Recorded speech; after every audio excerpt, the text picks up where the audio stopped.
গতকালকে যে ঘটনা ঘটেছে সেটি এখনো চলমান। এটি কারা করেছে এই তথ্য আমাদের কাছে নাই। আজকে দিনের মধ্যেই আশা করি সবকিছু পরিষ্কার হবে।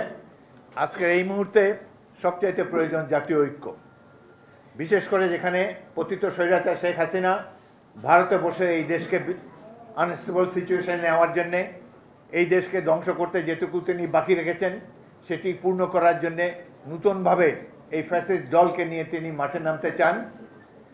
সুতরাং অবিলম্বে প্রয়োজন সকল দেশপ্রেমিক শক্তির ঐক্য। আমরা ঐক্যবদ্ধভাবে থাকতে চাই।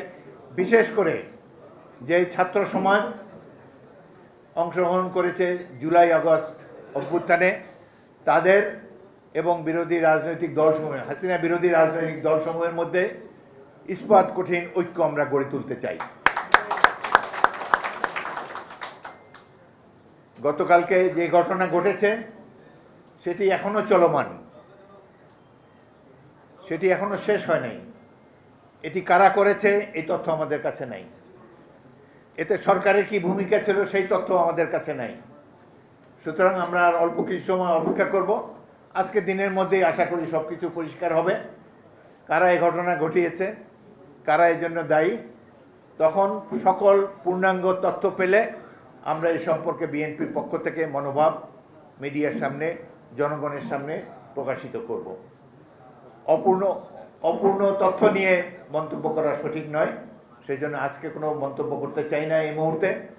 তবে আমরা আশা করি যে এগুলা গণতন্ত্রকে ধ্বংস করার জন্যে হয়তো আগামী দিনে গণতন্ত্রের পথে বাধা হয়ে দাঁড়াতে পারে, এই জন্য কেউ কেউ হয়তো বিশৃঙ্খলা সৃষ্টি করার চেষ্টা করতে পারেন। এবং বিশেষ করে এর মধ্যে প্রতিবেশী রাষ্ট্রের কোনো হস্তক্ষেপ আছে কিনা সেটিও আমরা জানার চেষ্টা করব। বিডিআরের যে হত্যাকাণ্ড ঘটেছে, মর্মান্তিক হত্যাকাণ্ড, এই সম্পর্কে এই সরকার দ্রুত ব্যবস্থা নেবেন বলে আমরা আশা করেছিলাম। এটি সকল তথ্য প্রবাহ সব কিছুই প্রকাশিত।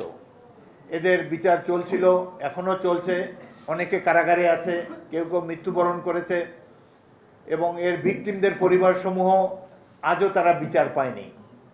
তারা ক্রমান্বয়ে প্রতিদিনই বিচারের বাণী নীরবে নিবৃত্তে কেঁদেই চলেছে। তো গতকালকের যে ঘটনা এখনও চলমান, এটির প্রতি আমরা দৃষ্টি রেখেছি এবং আশা করব যে এখন অতি দ্রুত এই দেশে গণতান্ত্রিক ব্যবস্থা প্রবর্তন করা হবে। কারণ গণতন্ত্র না থাকার ফলে নানা ধরনের ঘটনা ঘটে।